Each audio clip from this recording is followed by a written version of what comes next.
Nah, sahabat Abu Ayyub Al-Ansari ini, para ikhwan, para jamaah, adalah sahabat senior. Dia ini sahabat tua, sahabat senior. Bahkan sebelum Nabi hijrah ke kota Madinah, Abu Ayyub Al-Ansari sudah masuk Islam. Dia termasuk sahabat yang mendahului para sahabat yang lain masuk agama Islam. Termasuk di antara keistimewaan Abu Ayyub Al-Ansari ini adalah beliau adalah sahabat yang menyambut kedatangan Nabi Sallallahu Alaihi Wasallam ketika Rasulullah hijrah ke kota Madinah. Ya, bahkan yang menjamu Rasulullah ketika Rasulullah hijrah ke kota Madinah adalah Abu Ayyub Al-Ansari. Beliau, Rasulullah Sallallahu Alaihi Wasallam diberi makan oleh Abu Ayyub Al-Ansari, diberi minum, diberi fasilitas. Ya, kemudian hal-hal yang berkaitan dengan masalah hajat dan keperluan dari sehari-hari itu Abu Ayyub Al-Ansari yang memberikannya kepada Nabi Sallallahu Alaihi Wasallam. Kemuliaan beliau, dermawannya beliau, kecintaan beliau kepada Nabi Sallallahu Alaihi Wasallam. Bahkan tercatat dalam sejarah bahwasanya Abu Ayyub Al-Ansari menjamu Nabi Sallallahu Alaihi Wasallam. Sebagian mengatakan Nabi tinggal di rumah Abu Ayyub Al-Ansari selama 7 bulan. Ini menunjukkan bagaimana cintanya sahabat ini kepada Rasulullah. Ya, jadi semua hal yang berkaitan dengan fasilitas diberikan oleh sahabat Abu Ayyub Al-Ansari kepada Rasulullah Sallallahu Alaihi Wasallam. Khidmatnya beliau, pelayanan beliau kepada Nabi kita Muhammad Sallallahu Alaihi Wasallam. Ya, nah Nabi Sallallahu Alaihi Wasallam dikisahkan pernah satu saat beliau mendatangi rumah Abu Ayyub Al-Ansari. Ketika Rasulullah datang, yang didapatkan istri beliau, yaitu yang bernama Ummu Ayyub. Ditanya, mana Abu Ayyub? Abu Ayyub lagi sedang berada di kebunnya. Dari rumahnya ke kebun itu tidak jauh. Mungkin kalau bahasa kita di belakang rumah lah. Belakang rumah itu udah kebun. Kebun apa? Kebun korma. Nabi bertanya kepada Ummu Ayyub, istrinya Abu Ayyub, kemana Abu Ayyub? Dijawab oleh istrinya, di kebun. Lagi ngurus kebun.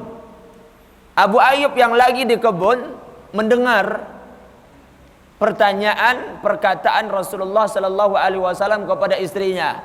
Maka Abu Ayyub Al-Ansari langsung pulang ke rumahnya, kemudian mengatakan, ahlan wa sahlan ya Rasulullah, selamat datang wahai Nabiullah. Ya Rasulullah, selamat datang. Maka Abu Ayyub pun menyiapkan makanan, menyiapkan buah-buahan, mengambil kurma untuk Nabi Sallallahu Alaihi Wasallam. Ya, selesai makan, Nabi Sallallahu Alaihi Wasallam mengatakan, kata Rasulullah, besok kau datang ke rumahku. Ya, ini perkataan Nabi kepada Abu Ayyub, besok kau datang ke rumahku ya. Ya, insyaallah saya datang. Besoknya Abu Ayyub Al-Ansari datang ke rumah Nabi Sallallahu Alaihi Wasallam. Ya, apa yang dilakukan oleh Rasulullah? Rasulullah melakukan sebuah perbuatan yang maksudnya adalah untuk balas jasa. Karena Nabi Sallallahu Alaihi Wasallam paling pandai membalas kebaikan orang. Ya, kebaikan Abu Ayyub Al-Ansari ini begitu melekat di hati Rasulullah, maka Nabi ingin berbuat baik juga kepada Abu Ayyub Al-Ansari. Jadi ingin balas jasa, balas kebaikan. Apa yang diberikan oleh Nabi Sallallahu Alaihi Wasallam? Rasulullah Sallallahu Alaihi Wasallam menghadiahkan kepada Abu Ayyub seorang budak perempuan. Nah, seorang budak perempuan masih muda. Ya, ini hadiah dari Nabi untuk Abu Ayyub Al-Ansari. Abu Ayyub nih bawa nih wanita ini. Ya, budak untukmu. Kau bawa perempuan masih muda. Dibawa tuh, ya, karena di zaman dahulu perbudakan masih berlaku. Punya budak, dikasih ke kawan hadiah, ini untukmu. Kalau dia perempuan boleh digauli, kalau dia laki-laki jangan. Laki-laki dipekerjakan saja sebagai mungkin buruh dan seterusnya. Kalau perempuan boleh, ya, karena Al-Quran pun juga mengizinkan. Ada dua cara untuk melampiaskan syahwat yang dihalalkan dalam agama Islam. Pertama kepada istri, dan yang kedua kepada budak sahaya yang perempuan. Ingat, perempuan. Jangan sampai nanti pikirannya mungkin laki-laki kali. Di zaman kita sekarang tidak ada lagi perbudakan tuh. Ya, bukan dihapus dalam Islam, memang tidak ada karena sebabnya pun tidak ada. Sebabnya adalah mungkin karena perperangan, salah satunya adanya perbudakan. Orang kafir yang tertawan, itulah jadi budak. Nanti diambil oleh orang Islam, dibagikan.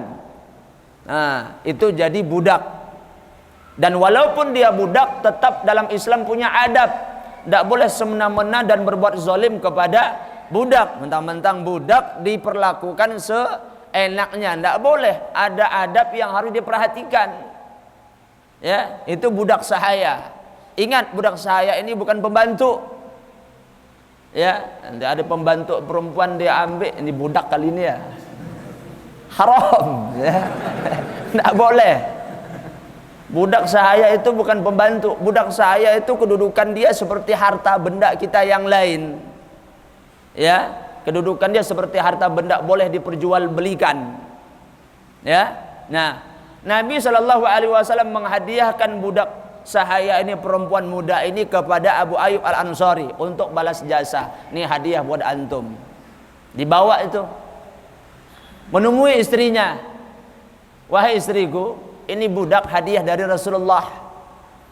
Pesan Nabi tadi terhadap budak ini agar kita memperlakukannya dengan baik, dan agar kita memperlakukannya dengan, ya, penuh dengan kebaikan dan sopan santun. Ya, itu pesan Nabi, agar kita perlakukan dengan kebaikan. Kata Ummu Ayyub, wahai Abu Ayyub, kira-kira perbuatan baik apa yang paling baik untuk budak ini? Kira-kira apa ya yang harus kita lakukan yang paling baik untuk budak ini? Karena Rasulullah berpesan, perlakukan dia dengan baik. Maka Abu Ayyub berpikir, oh, yang paling baik itu adalah memerdekakan dia. Akhirnya dimerdekakan sudah. Dia bebas, ya, tidak lagi terikat kepada Abu Ayyub Al-Ansari. Nah, jadi pada ikhwan, pada jamaah rahmati Allah Subhanahu wa taala, Abu Ayyub Al-Ansari termasuk sahabat senior, sahabat yang tua, sahabat yang memang sudah lama mengenal Islam dibandingkan dengan sahabat-sahabat yang lain. Dia lebih dahulu mengenal Islam, dan dia masuk Islam sebelum Nabi sallallahu alaihi wasallam hijrah ke kota Madinah. Begitulah di antara hal yang dikisahkan oleh para ulama terhadap keutamaan dari sahabat Abu Ayyub Al-Ansari. Ya, baik. Nah, beliau mengkhabarkan bahwasanya Rasulullah sallallahu alaihi wasallam bersabda, "Idza ataitumul ghaid fala tastaqbilul qiblah." Apabila kalian mendatangi ghaid, tempat buang hajat, WC dan yang semisalnya, maka janganlah kalian menghadap ke arah kiblat. Ini perkataan Rasul yang disampaikan oleh sahabat Abu Ayyub Al-Ansari. Jangan menghadap ke arah kiblat.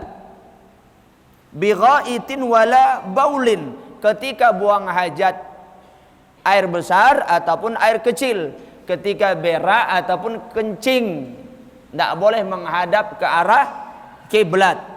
Wala tastadbiruha, dan jangan juga di belakangi kiblat tu.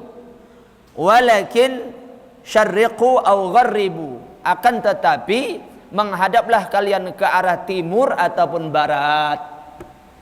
Nah, ini perintah Nabi sallallahu alaihi wasallam. Kalau kalian buang hajat, masuk ke dalam WC, jangan menghadap kiblat, jangan juga membelakanginya. Ketika buang hajat, air besar ataupun air kecil, tetapi kata Nabi, menghadaplah ke arah timur dan juga ke arah barat. Hadis ini ikhwan diucapkan oleh Nabi Shallallahu Alaihi Wasallam ketika beliau berada di kota Madinah.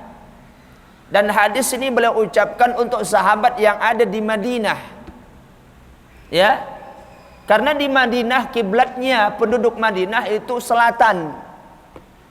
Arah selatan itu adalah kiblatnya mereka. Makanya Nabi perintahkan menghadaplah ke arah timur atau barat karena kiblatnya arah selatan. Ya. Nah, itu menunjukkan bahwasanya masing-masing daerah menyesuaikan. Masing-masing daerah itu menyesuaikan. Kalau kiblat kita di Indonesia ini arah barat. Berarti kalau kita masuk ke dalam WC buang hajat, maka menghadaplah ke arah mana? Utara atau selatan.